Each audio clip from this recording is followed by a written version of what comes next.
నేను నా పల్లెటూరు ఇంతే నా స్వర్గం.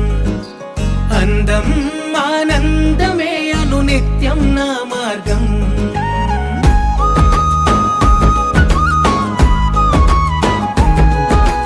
నేను నా పల్లెటూరు ఇంతే నా స్వర్గం.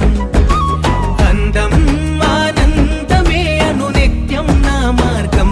పిలిచే రంగుల ముంగిళ్ళు, ఇరుకే తెలియని లోగిళ్ళు, వాగే వరసల వంతనగా మనసులు కలిపే సందళ్ళు. ఈ చోటి నెమ్మది ఏ చోట లేనిది, ఈ పచ్చి గాలి నిందార పీల్చే ప్రాణాల నిడివి వెయ్యేళ్ళు. ఈ గూటి గువ్వ ఏటి కలువ, ఈ మట్టి మనుషులే నా వాళ్ళు, నా పల్లె